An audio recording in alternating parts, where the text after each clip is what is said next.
Afternoon. So yeah, basically, I thought I'd do a video talking to the camera like a fucking idiot. Basically, because I don't know what I'm doing and I don't know why I'm doing it.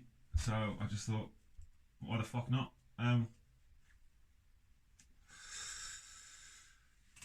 I don't know why I'm posting YouTube videos of my shitty drumming.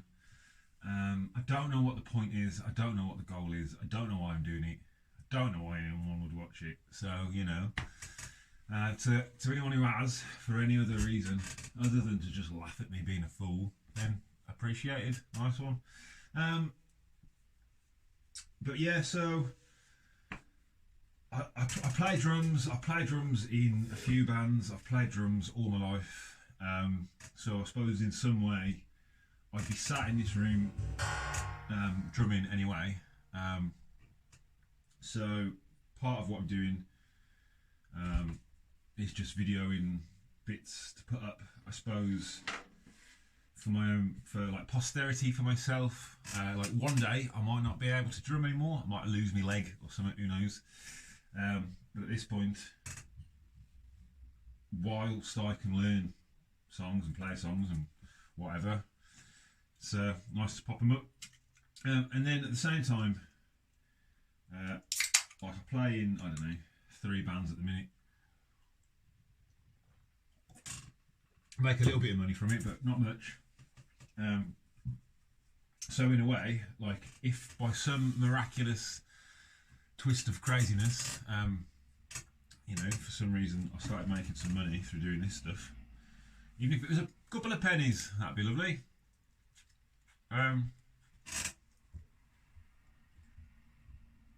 So yeah, I've seen a lot of people talk about what you should do and all this stuff with Facebook, and basically fuck all of that.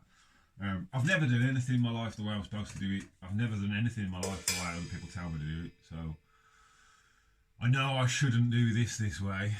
I'm probably making people less interested in watching me drumming, talking, but fuck it, why not?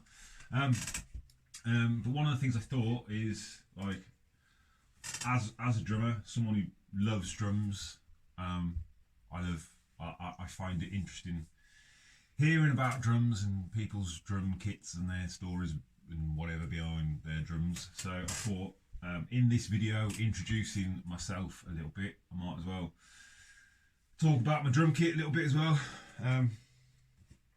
But like everything else, I try and avoid what most people say about what you should or shouldn't do, what you should or shouldn't play and buy and whatever. So I've been playing drums for like nearly 30 years. I'm nearly 40. I've played all over. I've played to loads of people, played to no people, played metal bands, punk bands, wedding cover bands, function bands, 2-man bands, 7-man bands, whatever. I've done everything. I've been all over the UK, toured, played with loads of bands that I grew up listening to and love and respect. But obviously, I'm still in my house, so I ain't made no millions yet.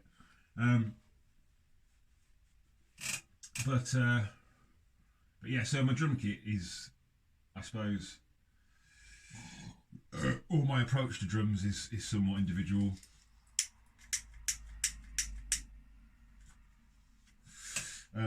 For me, really, it's all about kick, snare and hi-hats. I reckon I could play any gig I've ever played.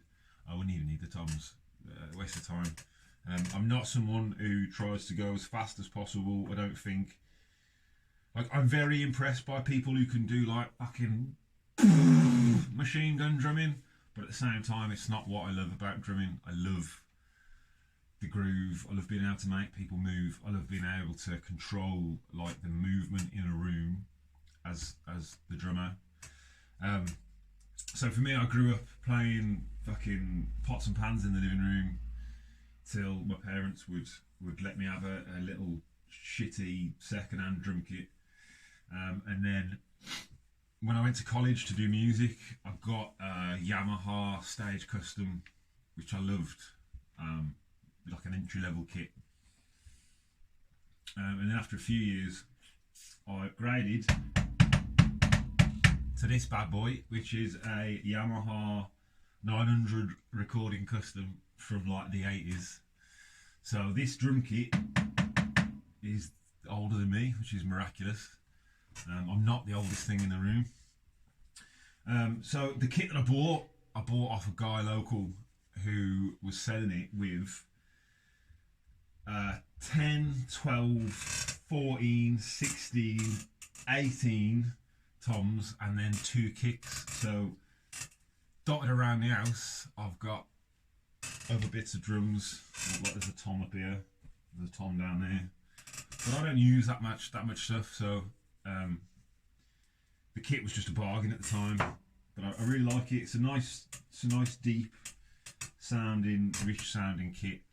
I've never had a complaint from the sound guy. In fact, I've had a few compliments. The snare is different. The snare is my mate Chris's snare that he lent me, I don't know, 20 years ago, and just he's never asked for it back. It's the Chad Smith signature snare, tuned as fucking tight as I can get the prick. Oh, I don't. 90% of people would tell you differently, probably even higher. But me, I don't really tune my drums. I don't really believe in it. I don't really understand it. Never have. My snare, I try and make it as aggressive as possible, so it's just tight. There's no fucking giving it. Everything's tight. The snares are tight. The bottom's tight. The top's tight. Everything's tight. And then my toms, like I literally finger tight them. And then once they're finger tight, that's enough for me.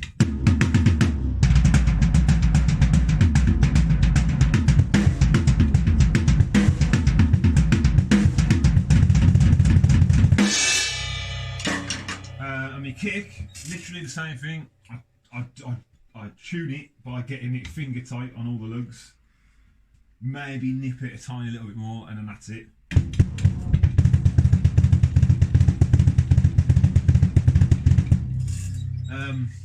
And I think it sounds good. I like it. I don't hate it. You know, lots of people probably hate it, but fuck them. I don't care what they think.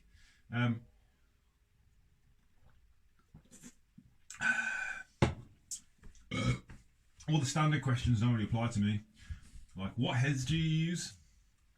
The cheapest ones I could find when I go in the shop. How often do you replace your heads? When they break, don't give a shit.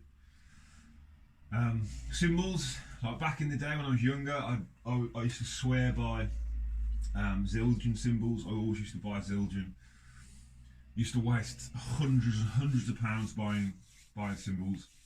If you're anything like me, you're a heavy-handed fucker and you just smash the shit out of cymbals as much as you can. There's not much wisdom, I suppose, in spending a fortune for the right to fuck them up. So, I mean, maybe like 2003, 2004, I discovered them Stag cymbals, and they're really, well, at the time when I first found them, they were really cheap. They were like £25 a cymbal. Obviously, they're a bit more expensive these days, but they're still cheaper than Zildjians and whatever else. So I tend to get Stags if I can. I've still got a few Zildjians going, like my splashes as Zildjian. And then these things, these are literally bargain gear for music cymbals, which I use for practicing, because I just don't want to keep breaking the cymbals that I need to play gigs with, basically. So like, I don't know if you can tell, but like that, I haven't had these a year yet, and look at the state of that, absolutely dented to pieces. But it does the job. It sounds a bit trashy, to be fair, but you know, I don't care. So basically, I use the cheapest setup of cymbals I can do at home, so it doesn't waste money. And then when I'm playing live, I use a slightly more expensive version in the Stags. The only thing which is real, really, is the hi-hats. no getting away from cheap hi-hats. Cheap hi-hats sound shit, and there's nothing you can do about it. These are Istanbul. Some Istanbul hi-hats. I can't remember how much they were. Something stupid, like 380 quid or something. I like them. I think they sound good.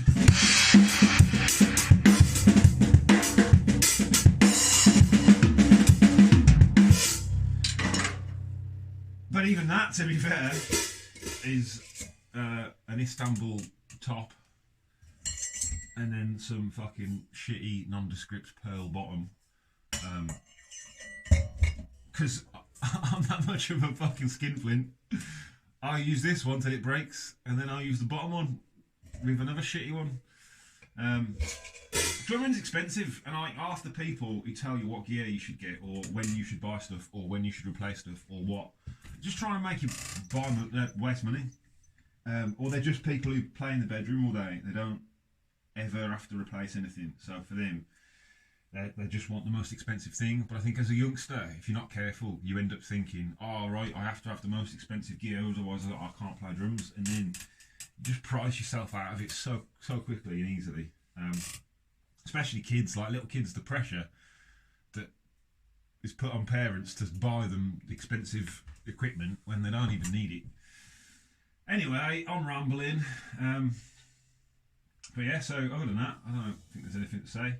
I don't clean my drums. I don't fucking do anything with them.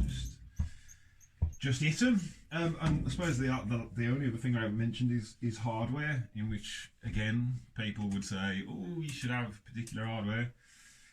Me, I only have good stuff where it matters. So for me, all the cymbal stands, I go on, I don't know, Amazon, eBay, whatever, find the cheapest set of like 4 or 5 stands or whatever, and I just buy them and I just use them. So I think these ones that these are on are Tor Tech, like Tor, like you're doing a tour, and then Tech, like technology, or you're a tech.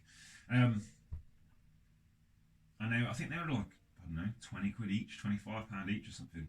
It's only cheap. They do the job. They probably won't last that long. They'll probably crack before too long. But fuck it, the expensive ones crack on me as well. So the only thing that does, I think, matter is the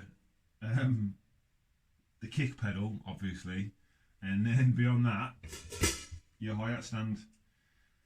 Like, there's no getting away from a shit pedal. Like, if you've got a shit bass drum pedal, you've got a shit bass drum pedal. What I've got is a Tama Iron Cobra. Well, Tama Speed Cobra with the long board pedal. I didn't even see that down there. But it's the long board pedal so that I could maybe learn that old, you know, heel toe technique for making your feet faster. I play barefoot, by the way, hence the shoe coming off. But if you can see that, problem is, even though it's the long board pedal, I've got stupidly big feet. So my foot filling the pedal, my heel's not on the pedal. So from what I can gather, the old heel toe technique, for me to play it, my toes, I'm gonna have to have the chain of my pedal between my toes, which, you know, if you know anything about friction and pain, not a good idea. So yeah, other than that, I mean, live, it's a bit different. If I'm playing live, I use a Zilbel, I use a China, I use better cymbals, but I always have this 4-piece setup, unless I've got a fucking deal with some band supporting whose drummer is having a wobble because he doesn't know how to play his parts without his third tom, which in my opinion doesn't make any sense, because if you had 1,000 drums and you can play a part on it, you just have to have that same part on your 2 legs. You don't have to have 1,000 legs. So if you can play a drum part on 1,000 drums and I'll give you 2, just play that part on 2 drums. But yeah, there's been a few times in my life I've had drummers come up to me at a gig in an absolute panic because they have no idea how they're going to cope without another tom, and it irritates the absolute shit out of me. Just because I think, like, I don't know why it bothers me, to be fair. It doesn't bother me. I say it irritates me. It makes me think a thing. And then I've interpreted that as it bothering me. But it doesn't. Like, crack on, do what you want. But yeah, other than that, that'll probably fucking do, innit? I don't even know what I'm here. I'll tell you what, let's play like a minute of drums before I leave. I've got to go and do normal life things, like picking children up from places and picking the woman up from work. But yeah, bit of drums.